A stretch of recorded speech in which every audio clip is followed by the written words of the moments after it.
नमस्कार प्यारे विद्यार्थियों, आज हम बात कर रहे हैं अतिथि देवो भव पाठ के सॉल्यूशन की, जो कि कक्षा 6 की संस्कृत की पाठ्य पुस्तक दीपिका का है। ठीक है, हम पाठ पढ़ चुके हैं, आज हम सॉल्यूशन के बारे में देखते हैं। देखिए, ये हमने पाठ पढ़ा था इससे पहली वाली वीडियो में। आज हम इसका सॉल्यूशन देखेंगे कि क्या है। पहला प्रश्न, पाठस्य आधारेण भूलिखितानां प्रश्नानां उत्तराणि एकपदेन लिखन्तु। क्या कह रहे हैं कि पाठ के आधार पर नीचे लिखे हुए प्रश्नों के उत्तर हमें एक पद में लिखने हैं, एक शब्द में लिखने हैं। ठीक है, बहुत ईज़ी है, बहुत टफ नहीं है, मतलब ईज़ी है। तो दिमाग में चिल करिए, एकदम चिल होके पढ़िए, बहुत ईज़ी हो जाएगा। ठीक है, परेशान मत होइएगा। हिंदी को ध्यान में देंगे, संस्कृत आई नो डिफ़िकल्ट होती है, हिंदी समझेंगे। ठीक है, पहला प्रश्न, राधिका कथम चलती स्म? राधिका कैसे चलती है? तो राधिका कैसे चलती है? राधिका ऊर्ध्वमानः कूदती हुई चलती है। आज में हमने पढ़ा था कि आजकल तो राधिका कूदती हुई चलती है। दूसरा प्रश्न, गृहे कति अतिथयः सन्ति? घर में कितने अतिथि हैं? कितने मेहमान आए थे? तो 4 बच्चे थे, तन्वी, मृद्वी, शबल और भीम, है ना? तन्वी, मृद्वी, शबल, भीम और एक बिल्ली। टोटल कितने हो गए? 5 हो गए। तो 5 बच्चे थे, तो हमने आंसर लिखा पंच। आप चाहें तो आप पंच को इस तरह से भी लिख सकते हैं, ज़रूरी नहीं है कि आप इस तरह से ही ये भी सही है, ये भी सही है, आपको जो ठीक लगे। फिर है काम दृष्ट्वा शावकाः भीताः न भवन्ति। इसको देखकर जो बच्चे हैं वो भयभीत नहीं होते हैं। तो कौन था? किसका इस पाठ में किसकी बात हो रही है? राधिका की। राधिका को देखकर बच्चे भयभीत नहीं होते। मार्जार्याः कति शावकाः? बिल्ली के कितने बच्चे हैं? अभी हमने काउंट किया था, कितने थे? चत्वारः 4 थे। भीम, शबल, पृथ्वी, तन्वी 4 थे। राधिका मार्जार्यै किम ददाति? राधिका बिल्ली के लिए क्या देती है? तो राधिका बिल्ली के लिए देती है क्षीरम, दूध। तो है यहाँ पर दूध। ठीक है। चित्रवर्णः कः अस्ति? चित्रवर्ण का कौन था? हमने पाठ में पढ़ा था, ये शबल था। और भीम थोड़ा-सा मोटा था, यहाँ पे भीम के बारे में नहीं पूछ रहे हैं, यहाँ पे चित्रवर्ण के बारे में पूछ रहे हैं। लेकिन हमने पढ़ा था कि तन्वी क्या थी? आकृति में बहुत सुंदर थी, है ना? मृदुई स्पर्श करने में बहुत सॉफ्ट थी, शबल जो है वो चित्रवर्ण है और जो भीम है वो स्थूल है, मोटा है ना? हम रिवीजन कर रहे हैं थोड़ा बहुत साथ-साथ। प्रश्न, पाठ के आधार पर नीचे लिखे हुए प्रश्नों के उत्तर वाक्य में। ठीक है भाई, पूर्ण वाक्य में करते हैं। पहला प्रश्न, मार्जारी शावका नाम नामानी कानी? मार्जारी के बच्चों के नाम क्या-क्या हैं? ये हमने बताया था। मार्जारी शावका नाम नामानी सन्ति। मतलब बिल्ली के बच्चों के नाम हैं तन्वी, मृद्वी, शबलः, भीमः, च इति। हमने समझा था च मतलब होता है और, ये हमेशा वाक्य के अंत में लगता है। तो तन्वी है, मृद्वी है, शबल है और भीम, इस प्रकार से बच्चों के नाम। अगला प्रश्न देखते हैं। राधिका मार्जारी शावकान शावकान किम पाठयति?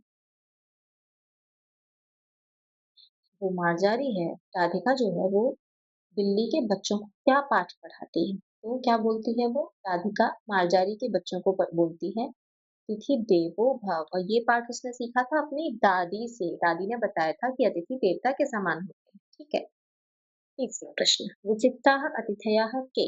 विशिष्ट अतिथि कौन है? विशेष अतिथि कौन है? तो मार्जारी, चत्वारः शावकाः च विशिष्टाः अतिथयः सन्ति। एक तो मार्जारी है और 4 उसके बच्चे, ये विशिष्ट अतिथि हैं।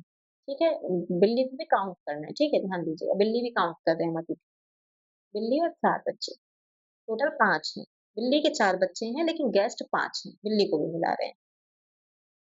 पितामही राधिकां किम वदति? दादी राधिका को क्या कहती हैं? तो दादी क्या बोलती हैं? कोई बात नहीं, ये नीचे हो गया, इसे देखते हैं। वहाँ थे हम, पितामही राधिका को क्या, पितामही राधिकां वदति, पितामही राधिका को बोलती हैं राधिके मतलब राधिका, अतिथयः कदा आगच्छति इति न जानीमि। अतिथि कब आते हैं ऐसा तो मैं नहीं जानती। मार्जारी कदा राधिकायाः पृष्ठतः आगच्छति। बिल्ली कब राधिका के पीछे आती है? उत्तर है यदा शावकानां समीपं राधिका गच्छति, मार्जारी मंदं मंदं पृष्ठतः आगच्छति। अर्थात जब बच्चों के पीछे राधिका जाती है, बिल्ली धीरे धीरे पीछे आती है। ठीक है, फिर से मार्जारी कब राधिका के पीछे आती है? जब बच्चों के पीछे राधिका जाती है, बिल्ली धीरे धीरे पीछे आती है।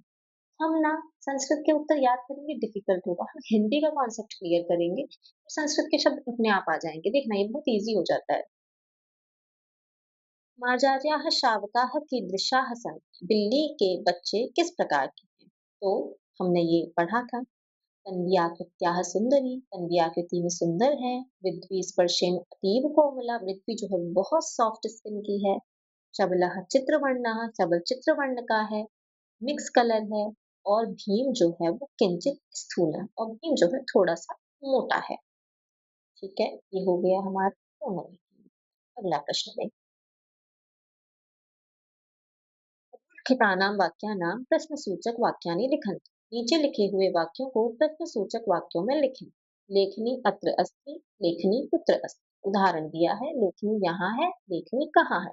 कुल मिला के मैं आपको बात बताऊं तो आपको सिर्फ कुत्र लगाना है। प्रश्नसूचक वाक्य बनाना है, कुत्र लगाना है। कुत्र का मतलब होता है कहाँ। कुत्र का मतलब क्या होता है?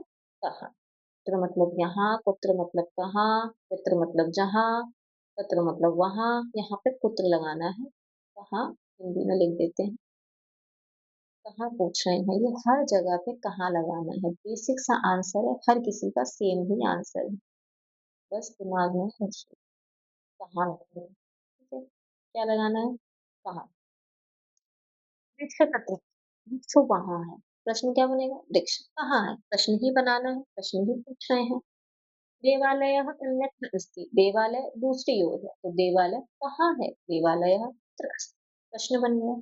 वायु सर्वत्र अस्ति। वायु हर जगह है। प्रश्न बनेगा वायु कहाँ है? वायु कुत्र अस्ति। ठीक है, बहुत बेसिक है।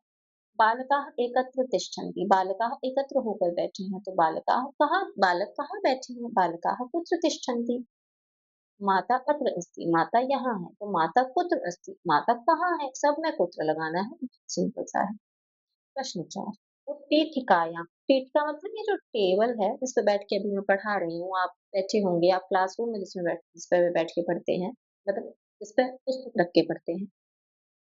उत्पीठिकायां किम अस्ति किम नास्ति। पीठिका पर क्या है क्या नहीं है, ये चित्र देखकर हमें लिखना है। ठीक है भाई, उदाहरण में दिया है कि उत्पीठिकायां पुस्तकम अस्ति, बिल्कुल दिख रहा है, यही तो ये पुस्तक।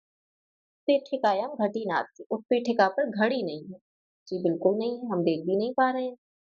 चलिए आगे बढ़ते हैं। पुस्तकम मतलब होता है पुस्तक, घटी मतलब घड़ी, लेखनी मतलब कलम, चषकः मतलब गिलास, कूपी मतलब वाटर बॉटल, स्यूतः मतलब थैला। ये थैले को कंसिडर किया गया, ये जो ग्रीन कलर का ये थैला बता रहे हैं ये।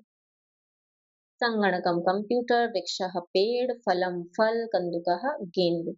अभी हमें जो दिख रहा है, चलिए टिक कर। ठीक है, क्या क्या दिख रहा है हमें? हमें पुस्तकम दिख रही है, बिल्कुल। घड़ी नहीं दिख रही, लेखनी नहीं दिख रही, गिलास भी नहीं दिख रहा। हमें टोपी दिख रही है, ये रही टोपी। हमें थैला भी दिख रहा है, ये रहा थैला। संगणकम ये भी दिख रहा है, ये पूरा सिस्टम, ये जो है पूरा।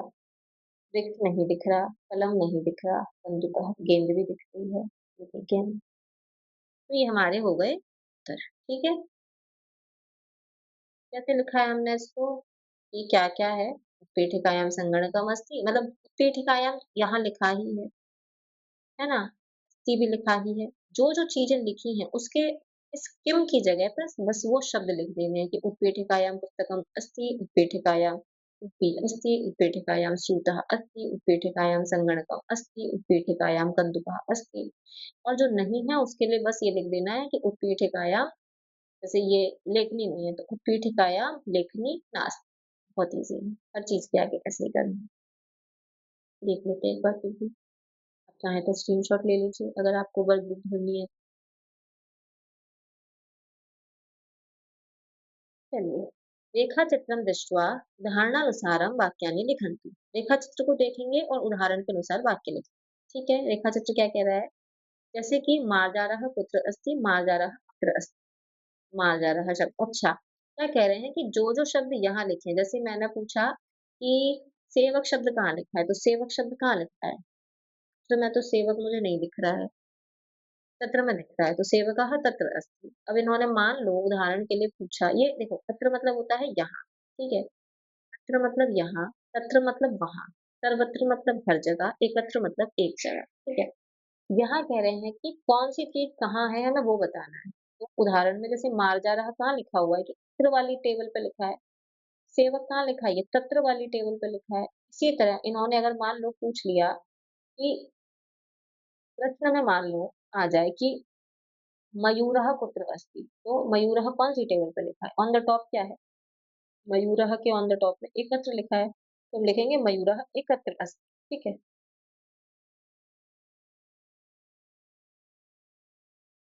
ये उदाहरण, ये जो शब्द हैं ऊपर, इनके हमने उदाहरण नीचे देखे हैं कि छात्रः कुत्र अस्ति, छात्रः तत्र अस्ति, काकः कुत्र अस्ति, काकः तत्र अस्ति।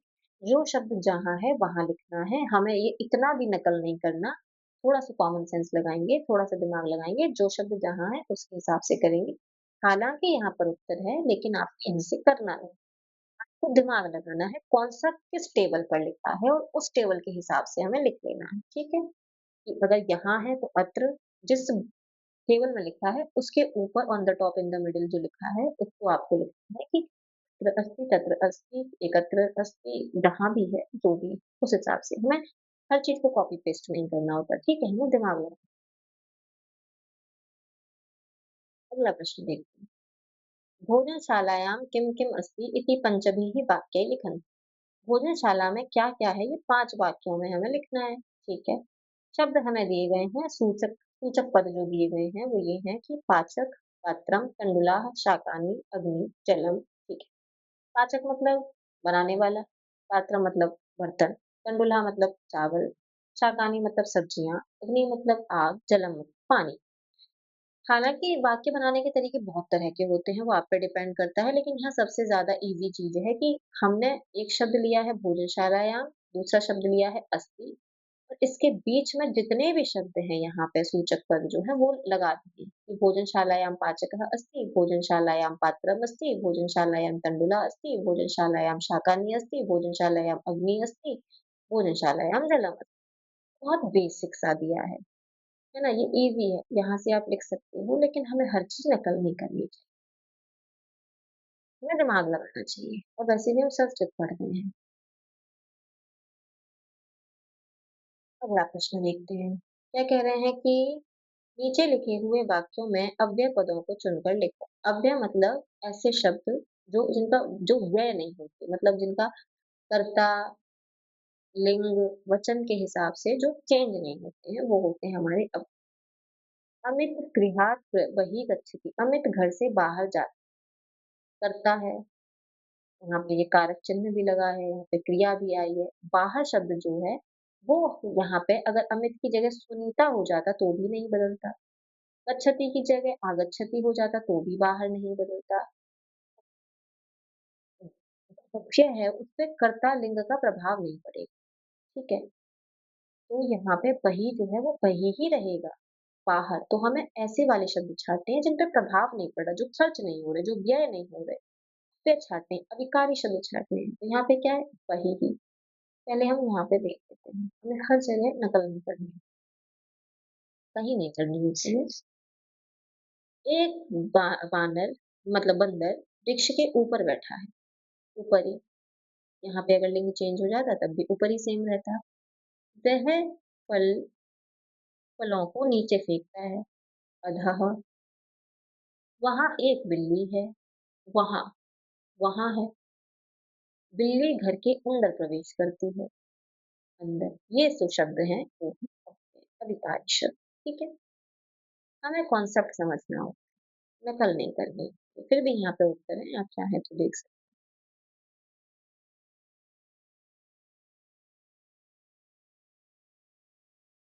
प्रश्न 8 और ये हमारा अंतिम प्रश्न है। उदाहरण के अनुसार कः कुत्र अस्ति कुत्र नास्ति इति लिखन्ति। उदाहरण के अनुसार कहाँ पे क्या है और कहाँ नहीं है ये लिखना है। जैसे कि सिंहः वने कार्यालय, शेर कहाँ होता है? वन में होता है कि कार्यालय? कार्यालय मतलब ऑफिस। तो शेर कहाँ होता है? कॉमन सेंस वाली बात है, शेर वन में होता है। तो शेर वने अस्ति कार्यालय नास्ति, बहुत ईज़ी है। जहाँ पे है चीज़ें, हमें पता है कि आकाश में क्या होता है, छात्र कहाँ होंगे, आकाश में होंगे कि विद्यालय में होंगे, बेसिक से सेंस है ये। जो चीज़ों में है, वहाँ पे हमें लिखना है अस्ति, और जो दूसरा उसके बराबर में लिखा है, उसके चित्र उसको शब्द को लिखकर लिख देना है नास्ति, मतलब नहीं, ठीक है? जैसे यहाँ उत्तर मत्स्यः समुद्रे अस्ति, मछलियाँ समुद्र में हैं, मछलियाँ वृक्ष पर नहीं हैं। मधुरता लड्डुओं में है, लड्डुओं में कड़वापन नहीं है।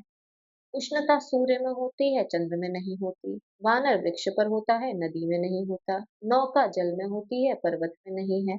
अज्ञान पंडित में नहीं है, मूर्ख में है। अज्ञान तो वो हो गया ना, नॉलेज ना होना। चंद्रमा पूर्णिमा में है, पूर्णिमा में चंद्रमा है, अमावस्या में नहीं है। अवकाश रविवार में तो है, रविवार के दिन पर तो विकास प्रकाश होता है, लेकिन सोमवार पे नहीं होता है। बहुत बेसिक सा था। सारे प्रश्न बहुत ईज़ी हैं, पर थोड़ा-सा कॉमन सेंस लगाना है। सब कुछ रटना नहीं है, सब कुछ देखना नहीं है, कुछ नकल के भरोसे नहीं बैठना है। दिमाग लगाएँगे, कॉमन सेंस लगाएँगे, बेसिक शब्द देखेंगे, ट्रिक्स समझेंगे और जल्दी कर लेंगे। आगे बढ़ेंगे, जल्दी-जल्दी आगे बढ़ेंगे।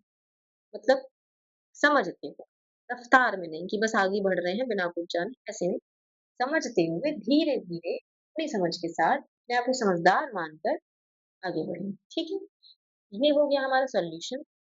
अगली क्लास में मिलते हैं अगले पार्ट के साथ। तब तक के लिए धन्यवाद। अपना ध्यान रखें, खुश रहें।